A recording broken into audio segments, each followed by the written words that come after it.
Nice to have you once again, my beloved scholars. We'll continue with jam past question 2001. Question number 16. The pressure of a given mass of gas changes from 300 Newton per meter square to 120 Newton per meter square, while the temperature drops from 127 degrees Celsius to minus 73 degrees Celsius. The ratio of the final volume to the initial volume is.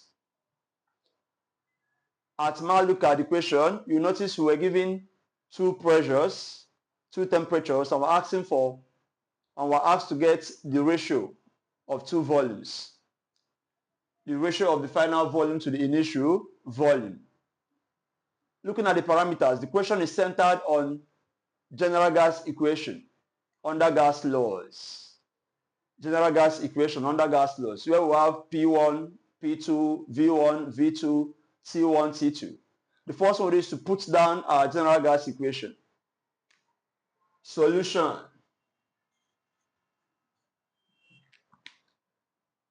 Okay, the general gas equation says P1 V1 over T1 is equal to P2 V2 over T2. Yeah, if you observe from the equation, all parameters were stated. So that's why I'm using our general gas equation. Okay, then there is something very crucial to note in gas laws. If you must solve anything in gas law, ensure that the temperature comes in Kelvin. Your temperature must take absolute scale, which is the Kelvin scale. From the equation, I have degrees Celsius, so we'll be converting to Kelvin.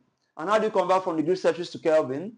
We'll simply be adding plus 273. Okay, let's forge ahead. Before then, let's bring out our parameters.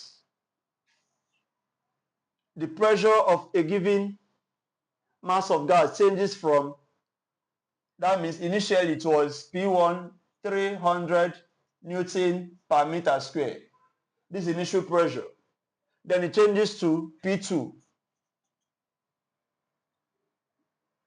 120 Newton per meter square. Then the temperature drops from that. The initial temperature is the T1 127 degrees Celsius, and the final temperature T2 is minus 73 degrees Celsius. Then we'll be converting to Kelvin. To convert to Kelvin, what do? We add plus 273. Likewise here, plus 273. So we can convert to absolute scale, called temperature scale, called Kelvin scale. Okay, going back here, 127 degrees Celsius plus 273 will be giving me 400 Kelvin. In Kelvin scale, there is no degree. It's not called degree Kelvin, it's Kelvin, but it's called degree Celsius. Likewise here, minus 73 degrees Celsius plus 273 will be giving me 200 Kelvin. So these are the most appropriate magnitudes. We've done our conversion to Kelvin scale. Then we'll go back. The question says, find the ratio of the final volume to the initial volume. Recall, ratio is like division. And follow it in accordance to the equation. The equation states, ratio of the final volume to the initial volume. That means the numerator is the final volume and the denominator is the initial volume. Ratio of the final volume to the initial volume.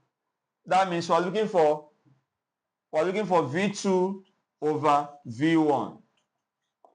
That's what we're demanded to get. Ratio. Okay, let's go back to general gas equation.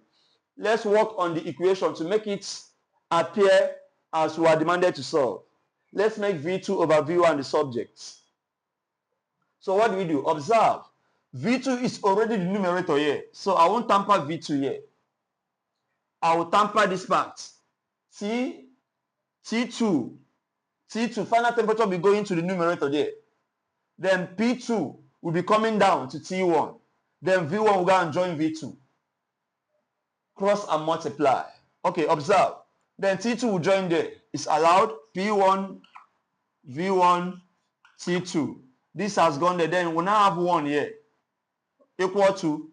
Then P2 will go and join T1. P2 T1. I'm now left with V2 and over 1. But recall, I'm looking for V2 over V1. Then I can step this V1 down. V1 can go and join there. So what do? I will eliminate V1 here and bring it down here.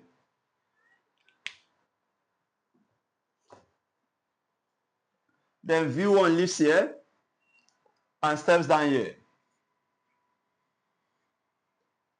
So this is the formula we'll be using. This is exactly what we're looking for. V2 over V1, the ratio of the final volume to the initial volume. Okay. Then let's forge ahead. Finally, I now have V2 over V1. Okay, to continue, equals P1 from the equation, from the parameters given, is 300 times T2 in Kelvin scale, 200 over P2, 120 times T1, 400, 2 zeros, takes away 2 zeros. 2 key self 1, 2 key here 2. 0 cancels 0. Okay? 2 key self 1, 2 key 30, 15. Then 3 can now come in. 3 key here 5, 3 key here 4. Finally, V2 over V1 is equal to 5 over 4. We can now state it clear. The ratio of V2 to V1 is equal to 5:4. 5:4. Okay, you can see from the option, the correct option there is option B. Please relax, stay tuned as we push ahead. Thank you.